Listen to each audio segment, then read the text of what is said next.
Donc on est ici présent pour préparer le rallye d'Antibes, 3e manche du championnat de France des rallyes 2017. Donc moi je suis ici pour aider l'équipage Lofiego-Roche à préparer au mieux cette course. En tant qu'ingénieur d'exploitation, mon travail c'est de essayer de leur fournir et préparer la voiture au plus haut d'un niveau de performance acceptable.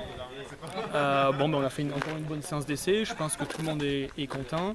On va espérer que le rallye débute aussi bien que Lyon-Charbot, mais qu'il se finisse mieux. et puis voilà quoi. Donc du coup Rémi, alors déjà, bonjour Rémi, donc Rémi Verlac de la société NDEV. Donc du coup tu es ingénieur d'exploitation. Tout à fait. Dans une séance d'essai particulièrement comme celle-ci, qu'est-ce que tu travailles avec donc, le pilote pour atteindre ce niveau de performance? Tu travailles exclusivement au châssis ou... Sur ce type de voiture-là, on va dire qu'en moteur, on n'a pas accès aux cartographies, etc. Donc on fait de la surveillance moteur, et donc tout ce qui est performance, gestion de pédales, etc. on n'a pas accès.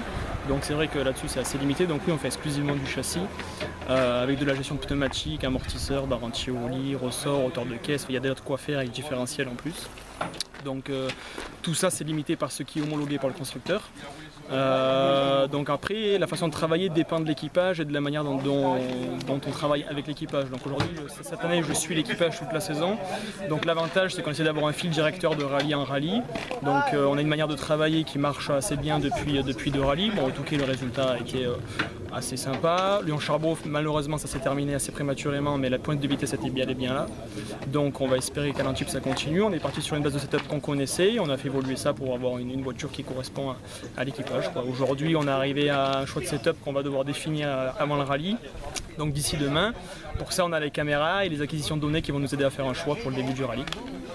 Donc on t'a vu monter avec Fabiano tout à l'heure. C'est important pour un ingénieur de faire des tours et de comprendre le ressenti du pilote au-delà des mots. C'est important, je dirais, en fin des séances d'essai comme on a fait là.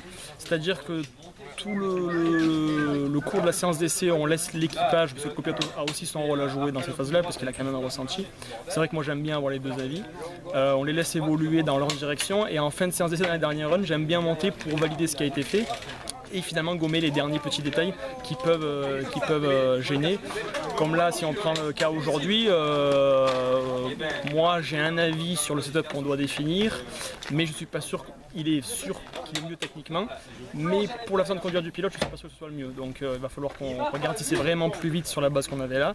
On va regarder les chronos, on va regarder si c'est plus vite de très peu, on ne va pas aller frustrer le pilote pour un setup. Voilà, typiquement c'est le cas, parce que là, le côté humain est très important aussi. D'accord. Et pendant la course, après, quel est ton rôle pendant la course? Alors pendant la course, normalement si on a bien travaillé le setup, on n'y touche pas trop, hors changement météorologique. Si on se met à changer le setup dans tous les sens, c'est qu'on a normalement mal travaillé en séance d'essai de toute manière. Après le plan pneu qui est assez important, parce que sur ces voitures-là, R5, ils ont un nombre limité de pneumatiques par course. Donc il faut essayer de ne pas passer tous les pneus le premier jour pour se retrouver avec des pneus d'occasion le deuxième jour typiquement. Si la météo s'en mêle, il faut bien regarder de ne pas trop marquer de pneus pluie par exemple, pour garder les asphaltes pour le deuxième jour, etc. Et après ça devient beaucoup du coaching pilote et du management en fait, comme un RH pourrait le faire dans une grande société.